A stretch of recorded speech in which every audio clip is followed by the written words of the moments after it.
7 வருஷத்துக்கு முன்னாலே பிரதமர் மோடி அதே ஏற்பாடு நான் டெல்லி போயிருந்தேன். கௌரவ தலைவர் மணி, அன்புமணி, நாங்கள் 3 பேரும் அந்த விழாவுக்கு சென்றோம்.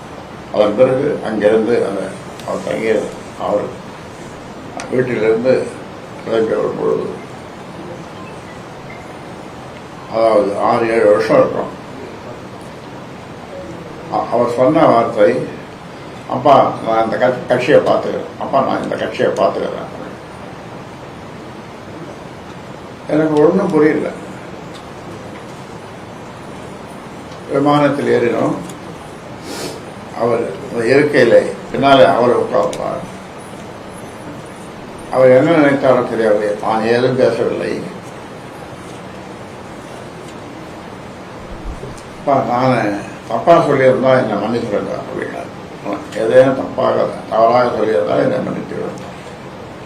அப்பொழுது 2 சொட்டு தண்ணீர் உட்கார்ந்து கொண்டு விட்டேன். அது அந்த ஃப்ளைட்டில் விழுந்தது. அப்புறம் அங்கிருந்து மேலம் பார்க்க வந்தோம். அங்கிருந்து வண்டியை எடுத்துக்கொண்டு எதுவும் பேசாமல் அயலாபுரம் வந்தேன். இது நடந்தது 6-7 வருஷம் இருக்கும்.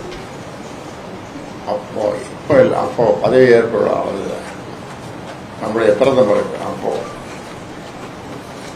ஆக அப்பவே அவருக்கு அந்த மாதிரி ஒரு எண்ணம் இருந்திருக்கிறது.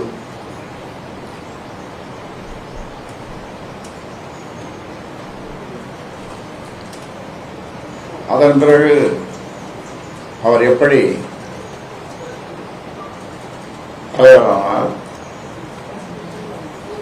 என்று என்பதை உங்களுக்கு சிலருக்கு தெரியும், சிலருக்கு தெரியாது. ஒரு நாள் ஒரு மனசு சங்கடமா இருந்தது. எங்கே யாரையும் பார்க்காத எங்கேயாவது ஒரு இடத்துல போய் 8 நாள் இருக்கலாம் என்று கல்டான் ஹோட்டல், அந்த மகாபலிபுரம் அந்த ரோட்டில் இருக்கிற கல்டான் ஒரு ஹோட்டல், அவங்க ஜெகத்ரட்சனுடைய ஹோட்டல், அதில் போய் தங்கியிருந்தோம். இதை எப்படியோ தெரிந்து கொண்ட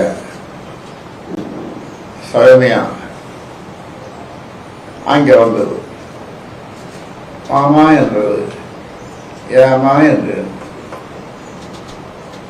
இன்றைக்கு புதன்கிழமை, அடுத்த புதன்கிழமை 4 நாளாக இருக்கிறது. மண்டபம் பார்த்து விட்டேன். தலைவரை மாற்றி விடலாம். அவர் ஓய்வதியாக உழைப்பாளி தியாகச் சம்பத் ஈகமணியை மாற்றி விடலாம் என்று நான் ஏதும் சொல்லாமல் அவரை வரவழைக்கிறேன், அவரிடம் கேட்கிறேன், சொல்லுகிறேன் என்றேன். அவரும் வந்தார். அவரிடம் சொன்னேன். அவர் சொன்னார், நான் தயார், ஆனால் என்னுடைய மைத்துனர், என்னுடைய தம்பி இருவரும் அவர்கள் ஜோசியத்தில் நம்பிக்கை உண்டு அவர்களுக்கு. எனக்கு அந்த நம்பிக்கை இல்லை. அந்த அவர்களும் எதை செய்தாலும் 1.5 மாதம் பொறுத்து, 45 நாள் பொறுத்து செய்யுங்கள் என்று சொன்னார்கள். நான் சொன்னேன், சரி சௌமியா வந்து அவர்கிட்ட சொல்லிடுறாங்க. அவர் அவர்களுக்கு சொன்னேன், சரி மாமா என்று சொன்னது.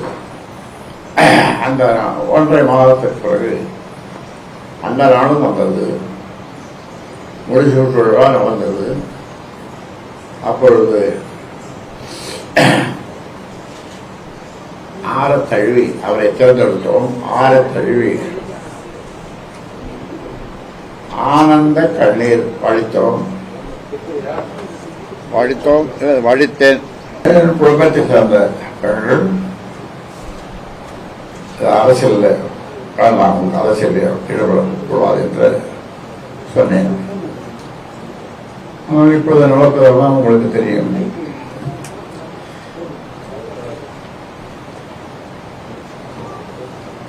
கோயிலாக இதுவரைக்கும் 1000 கோயில்கள் போயிருப்போம். அது அவருடைய உரிமை. அதை நான் அதை பற்றி எதுவும் சொல்லவில்லை. ஆனால் என்ன வேண்டுதல் என்று எனக்கு தெரியவில்லை. பிளே ஸ்டோர் மற்றும் ஆப் ஸ்டோரில் இருந்து பாலிமர் செயலியை QR கோடு மூலம் பதிவிறக்கம் செய்யுங்கள். செய்திகளை உடனுக்குடன் பெறுங்கள்.